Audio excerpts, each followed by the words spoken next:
boy, people are gonna hate me for this one.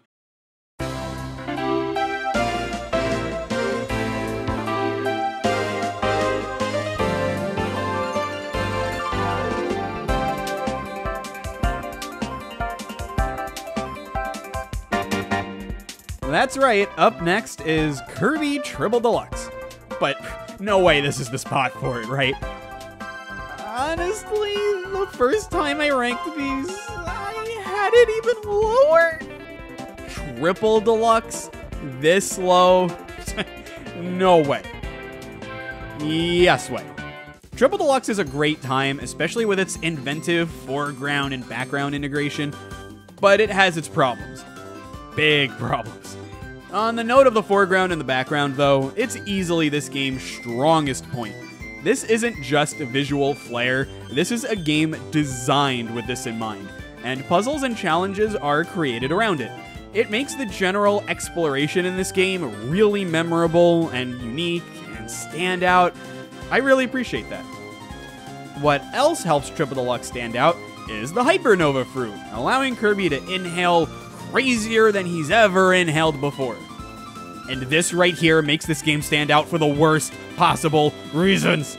Hypernova is entirely 100% visual flair, nothing else. Gameplay-wise, press a button, every so often you hold the direction, wow, how incredible, stuff just happens. It's not engaging and it takes forever. Triple Deluxe as it is already a really slow-paced game, but the Hypernova being as drawn out as it is just makes it a lot more noticeable. I won't compare it to the Robobot armor since that game came out afterwards, but comparing it to the super abilities, those made you feel empowered just like the Hypernova did, but they were way faster, they were way more inventive, and quite frankly, they just fit what Kirby does better. Kirby's inhaling is a staple of who he is, but was it ever as big of a deal as copying abilities, ignoring Dreamland 1? And to make matters worse, Hypernova's persistent too. It's in a vast majority of these levels, and it's always at the end. Meaning, after you get through levels in an already slow-paced game, you just have the Hypernova there waiting for you. And none of these segments are well-paced. They're all painfully, tediously slow. The best thing you get out of Hypernova is timing attacks against mini-bosses, but even this is just waiting, waiting, waiting. Attack, it's boring, it's unengaging, waiting, it takes forever. That said, when Hypernova isn't involved, the level design is pretty solid. As stated, I love the foreground and the background stuff, but even the standard Kirby affair is still really fun and well made. I don't think climbing a beanstalk is the most interesting foundation for a game's theming, but the worlds you visit are all visually varied and stand out from one another. And while it's not my favorite soundtrack in the series, Triple Deluxe has a lot of really well-composed tracks.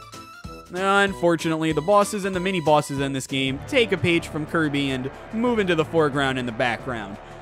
Here's the problem with this. They spend way too long on a different plane from Kirby.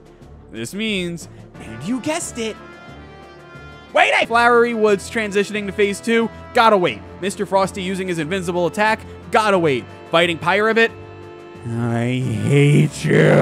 There's just so much waiting in Triple Deluxe compared to the other games. And that's really the big reason why I can't say I like it as much as the games ahead. It's fun, and when you're not sitting around and waiting, it's engaging, and overall a great time. Bell is one of my favorite abilities in this series, and this is the only game it's been in. Drum Dash and Fighters are both a really good time. And while most of the other bosses are a drag, the set of final bosses is good. And I really like Paintra. She's not the final boss, she's just fun. And the idea of Taranza mistaking Dedede for Kirby because one is a king with a castle and servants and a crown, I guess, and the other is just some guy, that's really funny to me. This game has a lot of strengths, and for sure, I still think it's amazing during its stronger moments, but they're just too few and far between.